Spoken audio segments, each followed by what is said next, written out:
Meditación al Evangelio con los psicólogos y misioneros Rafael Aníbal Cortés y Mónica Dairén Ospina.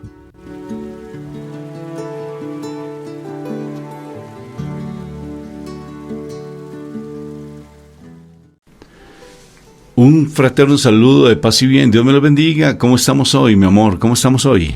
Excelentes. Excelentes. O sea que tenemos una visión Periférica. perfecta. ¿Sí o no? Eso, perfecto. Que nuestros sentidos espirituales hoy sean realmente agudizados con esa palabra que vamos a recibir. Que nuestra visión espiritual se aumente. Que tengamos una visión, ¿cómo se llama esa visión? 5-5, ¿cómo? 25. 20-20. Ay, casi le doy, casi. 20-20. Le faltaban 15, pero bien. Faltaron un poquito. Pero realmente que nuestros sentidos espirituales, pidámosle hoy, se agudicen. Pidámosle al Señor que se agudicen nuestros sentidos espirituales, que tengamos la visión 20-20, visión 20-20, para poderlo ver a Él, contemplarlo en el hermano, en nuestros hermanos que sufren, que cada vez más crezcamos más en el amor del Señor. Empezamos este momento, mi amor, invocando la Santísima Trinidad. Amén. Por la señal de la Santa Cruz, de nuestros enemigos, líbranos, Señor, Dios nuestro. En el nombre del Padre, del Hijo y del Espíritu Santo, y el pueblo de Dios dice amén, amén y amén. Padre eterno del cielo, yo te doy gracias, Señor, por este momento que tú nos das de poder estar en tu presencia viva, porque eres tú quien nos lo propicia, quien eres tú quien nos permite estar en ti. Por eso nos abandonamos plenamente en ti, Padre, para que nos des ese privilegio siempre de ser esos hijos amados tuyos. Un privilegio que nos das y queremos cada vez más ser coherentes con ese privilegio que nos diste de ser parte del reino de los cielos. Gracias, Padre, por ese regalo tan hermoso. E igual manera, por eso te honro, te alabo, te bendigo. Y quiero que ese regalo yo no lo menosprecie. Ese regalo que me diste de nuestro Señor Jesucristo, del Espíritu Santo, de nuestra Madre María tan hermoso, yo no lo menosprecie, sino que sea coherente mi vida con ese regalo. Y para ser coherentes, pues necesito estar siempre nutriéndome, alimentándome y estar siempre en tu presencia viva. Gracias, Padre amado, por ese amor que tú me tienes, por esa bondad que tú me das. Te alabo y te bendigo, Papito Dios del cielo, porque sé que me amas, pero mi amor hacia ti es tal vez muy pequeño. Increméntalo, Señor. Haz que mi amor por ti pueda realmente ir acorde a lo que tú nos das. Recordar que la vida de nuestro Señor Jesucristo no fue en vano. Recordar que ese sufrimiento de Él en el huerto de los olivos, en la vida dolorosa, no pasa inadvertido. Y te lo coloco en tus manos, Padre, como bien decimos en la coronilla, como propiciación de nuestros pecados y del mundo entero. Ayúdanos a cambiar nuestras vidas, ayúdanos a ser diferentes, te lo suplico. Gracias, Papá, por el regalo del Espíritu Santo, y en este momento, Espíritu de amor, te invoco y permito que mi cuerpo sea tu templo, para que cada vez más me ayudes a limpiarlo, a purificarlo, y que sea esa morada tuya, una morada adecuada, pertinente. Ayúdame a sacar lo que no es, lo que no corresponde a ti, lo que no corresponde a la verdad, lo que no corresponde al reino de los cielos. Y que sea yo esa persona digna de cargar, de estar en ti, de estar tú en mí. Que seamos uno, como mi Padre Dios con mi Jesús de Nazaret es uno. Ayúdame, Espíritu Santo, a morir a mi vieja naturaleza y estar siempre en tu presencia. Amén, amén y amén. Amén. Habla que tu siervo escucha. Palabra para el día de hoy. Bueno, hoy vamos a estar leyendo el Evangelio de San Juan, capítulo 8, versículos del 1 al 11. Cada uno se fue a su casa, pero Jesús se dirigió al monte de los Olivos, y al día siguiente, al amanecer, volvió al templo. La gente se le acercó y él se sentó y comenzó a enseñarles. Los maestros de la ley y los fariseos llevaron entonces a una mujer que habían sorprendido cometiendo adulterio. La pusieron en medio de todos los presentes. Y la pusieron en medio de todos los presentes y le dijeron a Jesús: Maestro, esta mujer ha sido sorprendida en el acto mismo de cometer adulterio. En nuestra ley, Moisés ordenó que se matara a pedradas a esta clase de mujeres. ¿Tú qué dices? Ellos preguntaron, esto para ponerlo a prueba. Ellos preguntaban, ¿cierto? Esto para ponerlo a prueba y tener así de qué acusarlo. Pero Jesús se inclinó y comenzó a escribir en la tierra con el dedo. Luego, como seguían preguntándole, se enderezó y les dijo: aquel de ustedes que no tenga pecado, que le tire la primera piedra. Y volvió a inclinarse y siguió escribiendo en la tierra. Al oír esto, uno tras otro comenzaron a irse, y los primeros en hacerlo fueron los más viejos. Cuando Jesús se encontró solo con la mujer que se había quedado allí, se enderezó y le preguntó: Mujer, ¿dónde está? ¿Ninguno te ha condenado? Ella le contestó: Ninguno, Señor. Jesús le dijo: Tampoco yo te condeno. Ahora vete y no vuelvas a pecar. Palabra de Dios. Gloria a ti, Señor Jesús. Te alabamos, Padre eterno del cielo, por tu palabra. ¿Qué tal esa palabra? A mí lo que me causa curiosidad de esta palabra dice que fue sorprendida en el acto mismo del adulterio. En el acto mismo. O sea, ¿qué estaban haciendo ellos para que se hubieran dado cuenta de que en ese mismo acto, la estaban persiguiendo, le estaban haciendo cacería, por decirlo así, para encontrarla a ella directamente en la situación? Eso es para ponerse uno como a pensar, ¿no? ¿Cómo así que la descubrieron en el acto mismo? O sea, ¿qué sucedió? ¿Alguien le fue con el chisme? Bueno, no creo, puede ser que sí, pero no lo creo. ¿Le estaban haciendo seguimiento a la señora esta? Puede ser. ¿O había alguien entre ellos que la conocía? Bueno, no sabe. O sea, ¿qué estaba sucediendo para que a ella la hubieran descubierto en el acto mismo del adulterio? Y la pregunta es, se supone que en la ley de Moisés está escrito también que la situación es que, que si uno se casa con una adúltera, también es adúltero. Entonces, ¿por qué solamente arrestaron a la mujer? ¿Sí? ¿Y el hombre qué? O sea, se supone que él estaba con ella. ¿El hombre qué? ¿Sí? Hay muchas cosas allí para cuestionarse, ¿o no? ¿Qué sucedía? Parece interesante porque, o sea, en el pueblo judío y en la humanidad, se ha dado la situación del trato hacia la mujer, del desplazar a la mujer, de que se mire a la mujer tristemente, pues por toda la historia. A Eva fue la que indujo a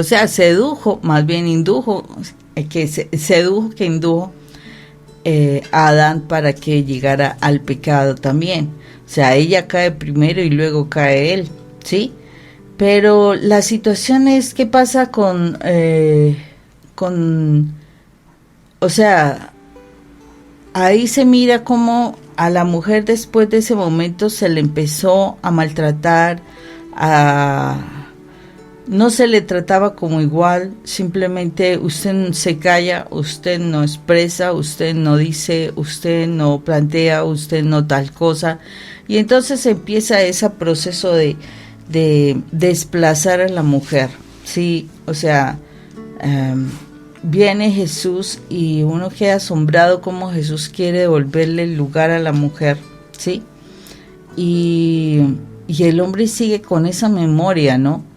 Y entonces aún uno se pone a pensar y dice uno, ¿cómo es de difícil para el hombre perdonar? Dios perdona, Dios da oportunidades, da nuevas oportunidades, pero ¿cómo le causa dificultad al hombre perdonar? El hombre siempre está en esa postura presta a estar acusando, a estar juzgando, ¿sí? Por ejemplo, uno todos los días está en la oración del Padre Nuestro, y ahí dice precisamente, perdónanos como nosotros perdonamos a los que nos ofenden. Y entonces uno, si no ha hecho un proceso de sanación, si no lo ha hecho, porque el proceso de sanación implica el perdón, realmente hemos perdonado situaciones que vienen aún desde la infancia, porque es importante ver esto. Muchísimas veces uno perdona a las personas cerquitas porque pues es la edad que uno tiene, entonces uno perdona a los que se relacionan, pero no se entra a hacer el proceso de perdón desde las personas que estuvieron en nuestra vida en la infancia. Entonces no se perdona a los padres, no se perdona a personas cercanas, personas que nos hicieron daño, sí, pero por ejemplo los padres nos hicieron daño por su desconocimiento, por lo que ellos también a sí mismos llevaban en su corazón. Desafortunadamente, no siempre se conoce del Señor, o sea, la mayoría de nosotros tenemos una historia de maltrato, de golpes, o sea, hay muchas cosas que no se quieren vivir, y cosas peores, ¿no? Entonces es importante que nosotros nos demos cuenta de que nosotros nos hemos acostumbrado más es al juzgar, al buscar culpables, al indagar, al querer ser el investigador privado. O si no, está la otra postura, entonces al querer huir, al querer esconderme, ¿no? Al querer que no me atrapen haciendo las cosas que estoy haciendo. Estamos siempre en ese juego, en esa forma de vida, de estar buscando, no, es que fue fulanito de tal, no, es que sutanita de tal, y generalmente la mujer pues no necesariamente lleva la mejor parte. Pero es algo que hemos aprendido de siempre, ¿no? Como que el enemigo, al llevar al ser humano al pecado, como que, no, es que fue fulanita, no, es que fue la serpiente, entonces a echarle la culpa a los demás, que a la verdad también es como juzgar, ¿no? Es que esa mujer que usted me dio, esa mujer fue la que me llevó, es como el juzgamiento, aparte del señalamiento. Y eso es lo que estamos haciendo. O sea, muy frecuentemente, si no estamos en la presencia del Señor, si de verdad no buscamos cambiar esa programación, todo el tiempo estamos en ese proceso de juzgar, de encontrar el culpable, de señalar, o sea, como si fuéramos unos jueces. Qué dolor. Y por eso el Señor dice, o sea, pues en otra parte bíblico dice que el juzgar le corresponde a Él, que a nosotros no nos corresponde el juzgar. Y nosotros seguimos en el juego todo el tiempo de seguir juzgando, a pesar de que conocemos esa palabra, a pesar de que sabemos que estamos haciendo algo que no nos corresponde, y que también eso es pecado. O sea, si el Señor lo dice y yo lo hago, pues yo estoy pecando, porque el Señor me está diciendo que no lo hagas.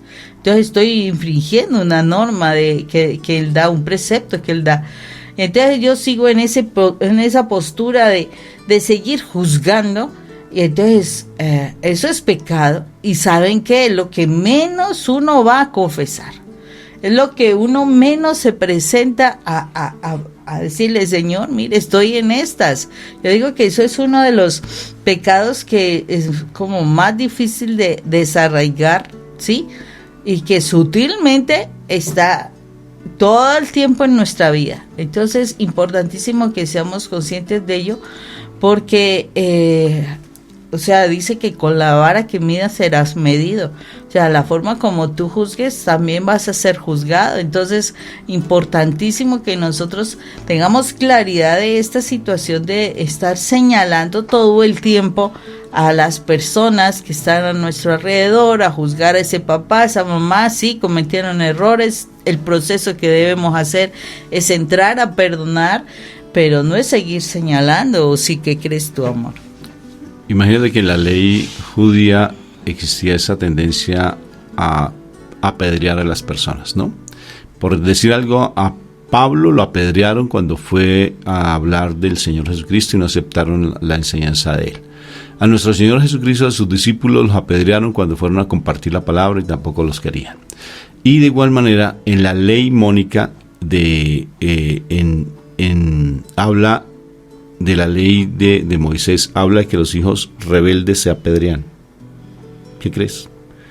Todo hijo rebelde se lleva a la puerta, se habla de los ancianos, y los ancianos lo apedrean hasta la muerte. Tremendo. Impresionante. Léete Deuteronomio 21:18. Y allí vas a ver cómo realmente siempre estaba esa situación. Y ahora con la mujer que está en adulterio, la iban a apedrear. A mí lo que me llama la atención es la actitud de nuestro Señor Jesucristo cuando Él dice: yo vine no a cambiar la ley, sino a darle vida. Y cuando dice darle vida, estamos diciendo que lo contrario a la vida es la muerte. Y el Señor lo que está tratando es de salvar las vidas, pero no esta vida física, sino de salvar la vida para no la condenación eterna, sino para la vida eterna. Y cuando el Señor nos habla en este momento, le dice a esta mujer, da la enseñanza más hermosa, que es el preservar una vida, no para matarla en lo físico, sino para salvarla a la vida eterna. Y por eso tiene misericordia, compasión, y tiene ese acto de decir, no juzguemos, porque tal vez nosotros cargamos con pecados mucho más altos que el que la otra persona puede tener. El juzgamiento es tan fuerte que inclusive el Señor plantea que el que piensa en su corazón en quitarle la vida a alguien, ya lo hizo como si lo estuviera haciendo físicamente. Porque el pecado es grande, lo que hay en el corazón es lo que pesa. Estos hombres, de una u otra forma, también el Señor los salva. Los salva de una condenación eterna. Y por eso hace un acto de misericordia tan impresionante y una sabiduría tan profunda, que les dice: el que esté libre de pecado, que tire la primera piedra. O sea que de una u otra forma los llevó a una reflexión y a un arrepentimiento. Qué curioso. No sé si remordimiento, porque remordimiento y arrepentimiento son diferentes. Pero realmente ellos cayeron en cuenta que eran pecadores. O sea que Él les movió su corazón. Él perfectamente dijo: sí, apedréenla, porque es la ley de Moisés. Y entonces, ¿dónde viene todo el acto de amor que Él estaba profesando y exponiéndole a los demás? Entonces estaría en contra. ¿Cómo eran de perversos los fariseos y los doctores de la ley en ese momento? ¿Cómo eran de perversos? Y todavía se sigue dando ese tipo de cosas. Pero la sabiduría de Dios es infinita. Se podría decir perversos o legalistas, o sea, tan rígidos. ¿De qué, mi amor? O sea, de lo que estás diciendo de los fariseos que eran tan perversos. Legalistas, el legalismo tal vez, y rígidos. Claro que sí, lleva a esa perversidad, a ese legalismo. Ese legalismo lleva a eso, porque el legalismo en ocasiones nos centramos, o sea, se nos entenebrece el entendimiento, dice la palabra. Nuestro entendimiento se oscurece, entenebrecerse el entendimiento cuando caemos en esos legalismos, porque ellos conocían la ley y no se daban cuenta de la misericordia. La ley la tomaban al pie de la letra, pero no la ley del amor, la ley de la misericordia, la ley de la compasión, sino que juzgaban. Y ponte tú a pensar, Moni, si fuera un adulterio, como bien tú decías al principio, ¿cómo estaban persiguiéndolo? ¿Será que dentro de ellos también estaba uno que había estado con esta señora? ¿Y cómo era la ley de perversa y tan que inclusive a esos hombres no los condenaban, sino condenaban era la mujer, y los que apedreaban era la mujer? O sea, la juzgaban porque la menospreciaban en todo sentido. Entonces, mi Jesús vino a hacer vida a la ley, sí vino a hacer vida a la ley, vino a enseñarnos la misericordia. Aquí nos está mostrando un pasaje espectacular donde nos muestra que la misericordia es lo más importante que debemos tener. Misericordia hacia el otro, misericordia hacia los demás. Inclusive si vamos al Sermón de la Montaña, en el Sermón de la Montaña sí que es más radical con la misericordia. Si alguien te debe, dalo como regalado. Si alguien te pide prestado, no estés pensando en que te lo va a devolver. Si te lo devuelve, pues ganancia, pero el hecho es que lo des como si estuvieras dándole un regalo, para que no tengas en cuenta a esa persona y no lo cargues con tu deuda. Qué interesante. Ahora el deudor, ojalá todos entonces sonríen los que deben dinero, ¿no? Pero también está tu responsabilidad el devolver lo que te prestaron, porque entonces te quedas con eso, puede ser perfectamente cada vez en un robo. El otro es misericordioso contigo, y tú cómo devuelves eso, te quedas en un robo, y hay que ser cuidadosos con eso, ¿sí? Y el Señor incluso allí en el Sermón de la Montaña habla de quien te golpea en la mejilla, colócale la otra. Imagínate, y si te roban algo, pues entrégale otra cosa que te robaron, pues dale otra cosa además, encímale algo, dale la ñapa, decimos en Colombia, dale ¿cómo le llama? El piloncillo, dale, el pilón, no sé cómo le dicen en México, pilón creo que es. Entonces dale, sí, porque piloncillo es la panela que decimos aquí en Colombia. Entonces dale el pilón, ¿sí? Entonces dale el poquito de encima, dale algo más. Y eso es misericordia, pero para tener misericordia tenemos que estar mirando al misericordioso, a nuestro Señor, y aprender de Él, que es manso y humilde de corazón. De lo contrario, sale el orgullo, sale la prepotencia, sale el juzgamiento, sale el deseo de levantar la piedra y pegarle al otro, porque en la casa sí que golpeamos fuertemente a los demás y no nos damos cuenta de lo que tenemos en nuestro corazón. A nuestros hijos, ¿cómo los golpeamos? La ley allí en Estados Unidos es como muy radical en cuestión de la educación a los hijos, y tanto así que los hijos de una u otra forma se vuelven rebeldes, a veces porque no hay una corrección adecuada, pero también hay personas que se pasan con la corrección. Pero entonces, cuando realmente uno no está movido por misericordia, por compasión, uno se vuelve negligente o uno se vuelve alcahueta, ¿sí? Uno se vuelve una persona que fácilmente permite el pecado en los demás. ¿Por qué? Porque se vuelve flexible, porque no conoce la verdad, porque dice la palabra, conoceréis la verdad y la verdad os hará libres. Pero para eso tenemos que conocer, ir a la fuente primera de la misericordia, que es nuestro Señor Jesucristo, porque humanamente no hay misericordia, en el mundo no hay misericordia, y para que aprendamos de Él, pues tenemos que ver cómo se comporta, para que nosotros hagamos lo mismo. ¿Qué cuesta? Claro que cuesta. A ver, yo te pido dinero prestado, préstame dinero, y tú estás pensando en que me lo vas a regalar, ¿sí te das cuenta? O tú, cuando alguien te pide prestado, estás pensando en que te lo vas a regalar al otro, no lo prestas, porque esa dice, pero es que yo necesito este dinero, y entonces uno empieza a justificar, pero es que yo lo trabajé, pero es que mi trabajo también vale, ¿cómo es que yo le estoy regalando a ese holgazán, a esa persona que no sabe valorar las cosas? Entonces viene todo un juicio, ¿sí te das cuenta?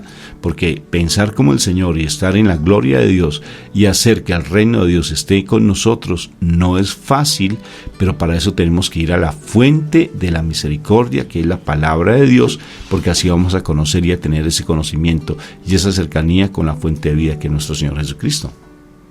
Sí, Rafa, eso es importante, que nosotros nos demos cuenta de ello, de tener la misericordia para poder estar allí, o sea, actuar como debe ser. No quiere decir, porque uno diría, pero entonces las personas que cometen errores van a quedar impunes. Sí, que van a quedar sin el castigo. No, o sea, no es eso. Mire que hay una situación que aquí posiblemente no pasa desapercibida, porque el Señor dice, listo, nadie te ha condenado, yo tampoco te condeno. Pero, aunque le dice, vete, pero, ese pero le dice, o sea, hay una condición. Le dice, no vuelvas a pecar. O sea, hay una condición. Porque una cuestión es cuando viene nuestro Señor, interviene y pues nos da una oportunidad. Esa es la misericordia, nos da una oportunidad.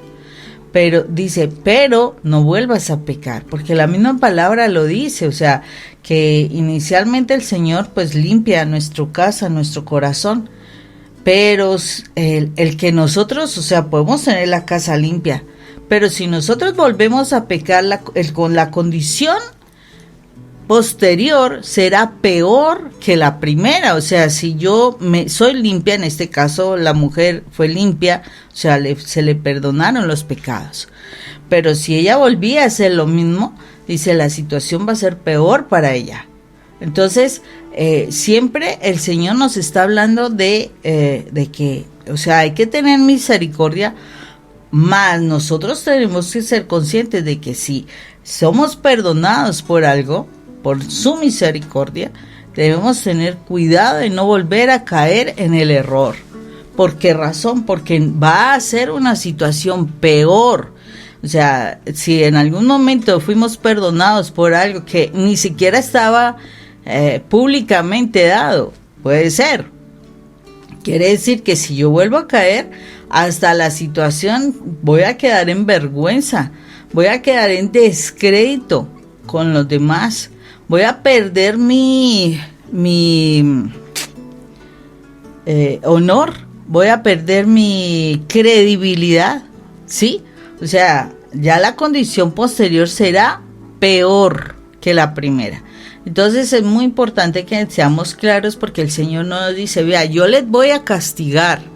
No, no dice eso. Él te da la oportunidad de que te arrepientas del pecado, pero te dice, no lo vuelvas a hacer, no lo vuelvas a hacer. Si tú lo vuelves a hacer, tú vas a estar en una condición peor que la primera. O sea, la palabra es clara como dice, o sea, el Señor saca un demonio de una persona, pero posteriormente si esa persona, teniendo su corazón, no lo llena del Señor y vuelve a hacer lo mismo, a este espíritu que salió de su corazón vendrá con 7 espíritus peores, más grandes, y todos vendrán a ocupar tu corazón. O sea, la condición será peor si tú vuelves después de obtener la misericordia del Señor, vuelves a caer.